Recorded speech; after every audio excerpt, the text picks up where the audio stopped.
Hi everyone, welcome to Prudent classes. Hope all of you are doing good. So guys, आज की इस video में हम discuss करेंगे हमारे सब्जेक्ट एमसीयू 3 का एक इम्पॉर्टेंट टॉपिक। एंड ये टॉपिक जो बेसिकली होगा, ये थ्योरी टॉपिक नहीं है। इसमें मैं डिस्कस करूंगा एक न्यूमेरिकल क्वेश्चन जो कि रिलेटेड होगा with the coefficient of variation concept. तो जानेंगे कि कोफिशिएंट ऑफ वेरिएशन के न्यूमेरिकल किस तरीके से सॉल्व किए जाते हैं। And this particular numerical example has been taken from June 2015 exam. तो जून 2015 एग्जाम में ये क्वेश्चन आया हुआ है जिसको हम डिस्कस करेंगे और डिटेल में सॉल्व करेंगे। तो इस वीडियो के एंड तक आपको जो कोफिशिएंट ऑफ वेरिएशन का कॉन्सेप्ट है उसके न्यूमेरिकल सॉल्व करना बहुत इजी लगने लगेगा। That's my guarantee. डिटेल में अगर आप ये टॉपिक पढ़ना चाहते हैं तो this is available in unit number 9। बाकी इसकी जो थ्योरी पार्ट है वो भी मैं लेकर आऊंगा जल्दी ही। अभी हम पेपर के पॉइंट ऑफ व्यू से न्यूमेरिकल सॉल्व करना सीख लेते हैं। आगे बढ़ने से पहले ध्यान रखिएगा, हमारा जो मिशन है दैट इज 70% और more in our upcoming exam, so we have to work for that. बहुत सारी वीडियोस ऑलरेडी अपलोड की हुई हैं चैनल के प्लेलिस्ट में, जाकर आप उनको भी देख सकते हैं। तो स्टार्ट करते हैं। और एक चीज सबसे इंपॉर्टेंट, अगर आप मेरे चैनल पर नए हैं और पहली बार इस वीडियो को देख रहे हैं तो प्लीज चैनल सब्सक्राइब जरूर कर लीजिएगा, जिससे कि फ्यूचर वीडियोस की नोटिफिकेशन आपको मिल सके। और जितना हो सके इस वीडियो को अपने दोस्तों के साथ शेयर जरूर कर दीजिएगा, जिससे कि उनको भी अपने एग्जाम्स में हेल्प हो सके। तो सबसे पहले हम क्वेश्चन रीड करेंगे, जानेंगे कि क्वेश्चन में क्या क्या डेटा दे रखा है, और उसके बाद में हम डिटेल्ड सॉल्यूशन डिस्कस करेंगे। Okay, so let's proceed. So guys, आप देख सकते हैं एमसीओ 3 का जून 2015 का क्वेश्चन पेपर आपके स्क्रीन पर है। जो क्वेश्चन पेपर है वो आप देख सकते हैं, मैक्सिमम मार्क्स है 100, टाइम अलॉटेड है 3 आवर्स। कोई भी 5 क्वेश्चन आपको अटेम्प्ट करने हैं। और इसमें जब आप देखेंगे तो जो सेकंड क्वेश्चन है वही आपका बेसिकली न्यूमेरिकल क्वेश्चन है जिसको हम डिस्कस करने वाले हैं। तो क्वेश्चन पढ़ लेते हैं। देख सकते हैं टोटल मार्क्स 20 असाइंड है इस पर्टिकुलर क्वेश्चन के लिए। 5 मार्क्स एंड 10 मार्क्स, तीन चीजें पूछी गई हैं आपसे। आपको सबसे पहले कैलकुलेट करना है कोफिशिएंट ऑफ वेरिएंस। दो स्टॉक्स बताए हैं, स्टॉक ए और स्टॉक बी, तो इन दोनों का कोफिशिएंट आपको सबसे पहले कैलकुलेट करना है। 5 मार्क्स दोनों के लिए असाइंड है, यानी 5 मार्क्स आपको स्टॉक ए की कोफिशिएंट ऑफ वेरिएंस को कैलकुलेट करने के लिए है, और 5 मार्क्स आपको मिलेंगे coefficient of variance of stock B find out करने के। बाकी जो 10 मार्क्स है उसमें आपको अपनी इन्फ्रेंसेस बतानी है कि कौन सा स्टॉक रिस्की है विद अवेलेबल डेटा। तो आपको क्या क्या डेटा प्रोवाइडेड है, आपको बताया है average and standard deviation of stock prices in the last 1 year. Average price stock ए के बताए हैं 50 और स्टॉक बी के बताए हैं 100। स्टैंडर्ड डेविएशन जो है आपकी स्टॉक ए की है 5 और स्टॉक बी की है 5। तो ये है क्वेश्चन। नोट डाउन करना चाहे नोट डाउन कर लीजिए। सबसे पहले आपको कैलकुलेट करना है कोफिशिएंट ऑफ वेरिएंस दोनों ही स्टॉक्स का, और उसके बाद में आपको इन्फ्रेंसेस देनी है कि कौन सा स्टॉक रिस्की है और कौन सा कम रिस्क की है। ठीक है, तो आपको अपनी ओपिनियन देनी है, अपना कंक्लूजन देना है with the basis of the available data and the calculated data. तो आई एम श्योर ये क्वेश्चन आपने पढ़ लिया होगा। बढ़ते हैं अब इसके डिटेल सॉल्यूशन पर। सो गाइस, स्लाइड आपकी स्क्रीन पर आ चुकी है। तो सॉल्यूशन स्टार्ट करने से पहले कुछ फॉर्मूलाज हैं जो आपको पता होने चाहिए, जिनको हम अभी डिस्कस कर लेते हैं, और कुछ इंपॉर्टेंट पॉइंट्स हैं जो मैं आपको बता देता हूं, जिसके थ्रू आपको कोफिशिएंट ऑफ वेरिएशन का कोई भी न्यूमेरिकल आता है सॉल्व करना इजी हो जाएगा। तो सबसे पहला जो आपको इंफॉर्मेशन पता होनी चाहिए वो है कोफिशिएंट ऑफ वेरिएशन, जिसको हम सीवी बोलते हैं शॉर्ट में, उसका फॉर्मूला। तो उसका फॉर्मूला क्या होता है, स्टैंडर्ड डेविएशन, जिसका सिंबल आप देख सकते हैं सिग्मा, डिवाइडेड बाय मीन, ठीक है, एक्स बार इनटू 100। तो कोफिशिएंट ऑफ वेरिएशन का फॉर्मूला क्या है, standard deviation divided by mean multiplied by 100। I repeat, coefficient of variation is equal to standard deviation divided by mean multiplied by 100. तो this is the formula for coefficient of variation। I'm sure याद हो चुका होगा ये आपको। अब कुछ और important points है, ध्यान दीजिएगा। When CV, that means coefficient of variation, is lesser in data, it is said to be more consistent or have less variability। तो जो coefficient of variation की आपकी data निकलेगी, जितना कम होगी उतना ही आपकी जो डेटा होगी वो कंसिस्टेंट होगी, उसमें लेस वेरिएशन होगा। ठीक है, लेस रिस्क की होगी, ये चीज ध्यान रखिएगा। जितना कम सीवी होगा उतना ही डेटा आपकी कंसिस्टेंट होगी, कम रिस्क की होगी, कम वेरिएबल होगी। दूसरे एंड पर अगर हम बात करें, जब भी कोई आपकी सीरीज में डेटा दी जाएगी, आपकी जो कोफिशिएंट ऑफ वेरिएशन की वैल्यू निकलेगी, अगर वो ज्यादा होगी, ठीक है, ज्यादा होगी, तो उस केस में जो आपकी वेरिएशन है डेटा की वो बहुत ज्यादा होगी और वो लेस कंसिस्टेंट होगी अगर हम बात करें तो। ठीक है, तो लेस अगर होगा सीवी तो उसका मतलब है आपकी जो डेटा है, आपका जो वैल्यू निकला है वो मोर कंसिस्टेंट है और लेस वेरिएबल है। अगर डेटा जो आपकी सीवी की वैल्यू है वो ज्यादा निकलेगी तो उसका मतलब आपकी जो वैल्यू है वो कम कंसिस्टेंट है और उसमें हाई डिग्री ऑफ वेरिएबिलिटी है। तो इन दोनों पॉइंट्स को अच्छे से याद कर लीजिए, बहुत ही इंपॉर्टेंस रखते हैं आपके इन्फ्रेंस देने में। तो आगे बढ़ते हैं, जो हमें सोल्यूशन है उसको कैसे सॉल्व करना है देखते हैं।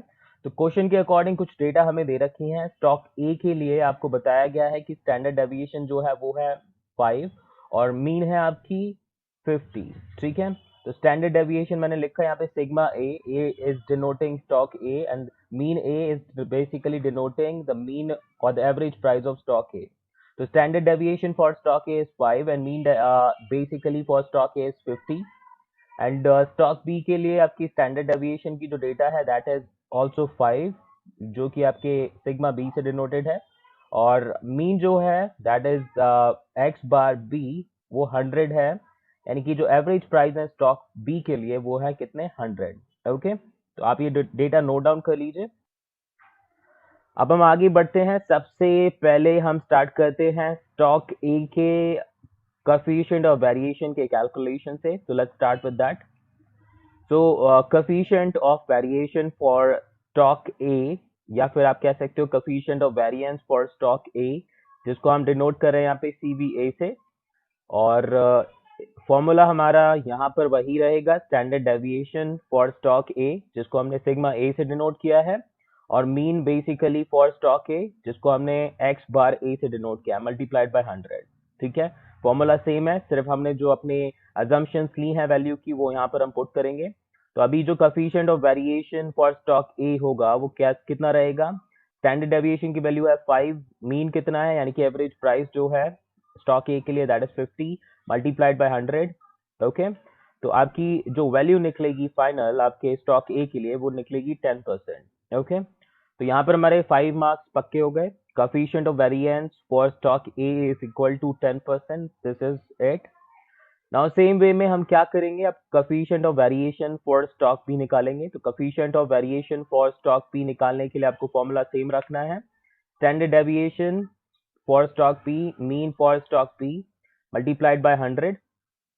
So coefficient of variation for stock P बराबर 5 is the standard deviation for stock P, mean कितनी है यानी कि average price for stock P is 100 multiplied by 100, 100 से 100 कैंसिल कर दीजिए, आपको आपका आंसर मिल जाएगा 5%। तो जो coefficient of variation है stock P के लिए वो कितना है 5% और जो coefficient of variation for stock A है वो कितना है 10%। ओके, तो आई एम श्योर ये दोनों चीजें आपको समझ में आ गई होंगी। अब आगे हमें अपना इन्फ्रेंस देना है कि आप जो डेटा अवेलेबल है आपके पास, यानी कि जो स्टैंडर्ड डेविएशन की डेटा है, जो एवरेज प्राइस की डेटा है और उसके बाद में जो आपने ये कोएफिशिएंट ऑफ वेरिएशन की डेटा निकाली है उसके थ्रू आप बताइए कि कौन सा स्टॉक रिस्की है आपके अकॉर्डिंग। तो चलिए इन्फ्रेंसेस भी दे देते हैं अपने। तो नाउ अब हम इस पर्टिकुलर स्लाइड में देंगे inferences with respect to the riskiness of the stock, देखेंगे कि कौन सा स्टॉक रिस्की है। तो वन बाय वन हम डिस्कशन अपना स्टार्ट करते हैं। तो सबसे पहले डिस्कस करते हैं एवरेज प्राइस के बारे में। ठीक है, so while comparing the average price of each stock we found that the average price of stock A is less as compared to the average price of stock B, so stock B seems better in this aspect। तो अगर एक investor के point of view से देखें या फिर एक company के पॉइंट ऑफ व्यू से भी देखें, स्टॉक का जितना प्राइस ज्यादा रहेगा उतना आपके लिए बेनिफिट की बात है। इन्वेस्टर के लिए भले ही वो नुकसान की बात हो जब तक वो परचेज नहीं करता, क्योंकि अगर वो न्यूली परचेज करेगा उस स्टॉक को तो उसको ज्यादा पे करना पड़ेगा, लेकिन अगर ऑलरेडी परचेज्ड है तो उस केस में उस इन्वेस्टर को फायदा होगा, ध्यान दीजिएगा। तो इसीलिए अगर हम एवरेज प्राइस देखें तो एवरेज प्राइस हमारी जो ईच स्टॉक का है वो स्टॉक बी का ज्यादा है as compare to stock A, इसीलिए जो स्टॉक बी है सीम्स बेटर है in terms of average price. तो एवरेज प्राइस के बेसिस पर हम बोल सकते हैं कि स्टॉक बी काफी स्टेबल है, काफी अच्छा है स्टॉक। बट ये हमें अभी पूरा आंसर नहीं दे रहा, हमें ये नहीं बता रहा कि स्टॉक बी रिस्कियर है या लेस रिस्कियर है as compare to stock A. उसको हम पता करने के लिए अपना कोएफिशिएंट ऑफ वेरिएशन का डेटा ही यूज करेंगे। अब बात करें यहाँ पे जो स्टैंडर्ड डेविएशन की डेटा दे रखी है उससे हम कोई भी कंपैरिजन नहीं कर सकते। ऐसा क्यों है? Because both the stocks are having the same standard deviation. जो दोनों स्टॉक्स हैं आपके, उनकी जो स्टैंडर्ड डेविएशन है वो 5 ही है, यानी कि दोनों की स्टैंडर्ड डेविएशन सेम है। और जब सेम स्टैंडर्ड डेविएशन है तो आप कंपैरिजन नहीं कर सकते। Both seems good in this aspect. आप लिख सकते हो कि दोनों ही जो स्टॉक है स्टैंडर्ड डेविएशन के अकॉर्डिंग दोनों ही अच्छे हैं। तो यहाँ पर अभी एक पॉइंट आप दे चुके हो किसको, बी को, और यहाँ पर टाई अप हो चुका है स्टॉक ए और स्टॉक बी के बीच में। अब जो हमारा कोएफिशिएंट ऑफ वेरिएशन का डेटा है ये हमें क्लैरिफाई करेगा कि हमारा कौन सा स्टॉक रिस्की है और कौन सा कम रिस्की है। ठीक है,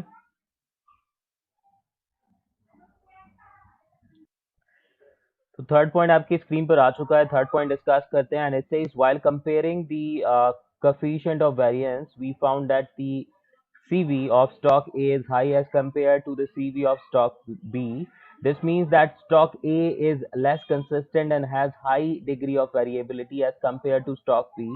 So stock B seems better in this aspect. Stock B क्या है, less riskier है और more consistent है than stock A। ध्यान दीजिएगा, जैसा कि हमने सबसे पहली स्लाइड में पॉइंट डिस्कस करे थे कि कोएफिशिएंट ऑफ वेरिएशन की वैल्यू जितनी हाई होगी उतना ही आपके लिए जो वैल्यू निकलेगी वो कैसी रहेगी, आपके लिए इनकंसिस्टेंट होगी और लेस आपकी हाई वेरिएबिलिटी होगी उसकी वैल्यू में। अगर आपकी जो वैल्यू है बहुत ज्यादा होती है तो उस केस में आपकी जो स्टॉक होगा, जो भी आप परचेज करेंगे, वो कैसा होगा, हाईली वेरिएबल होगा। अगर उसकी जो कोएफिशिएंट ऑफ वेरिएशन की वैल्यू है या कोएफिशिएंट ऑफ वेरिएंस की वैल्यू है वो हाई होती है, तो जितनी हाई वैल्यू उतनी आपकी इनकंसिस्टेंट स्टॉक होगी वो, और जितनी लेस वैल्यू उतना ही आपकी कंसिस्टेंसी बढ़ती जाएगी और जो वेरिएबिलिटी है वो लेस रहेगी।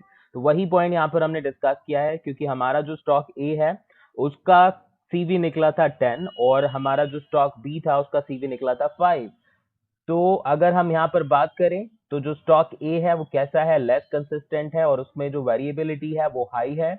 और स्टॉक बी जो है हमारा क्या है, लेस रिस्कियर है और ज्यादा कंसिस्टेंट है as compare to stock A.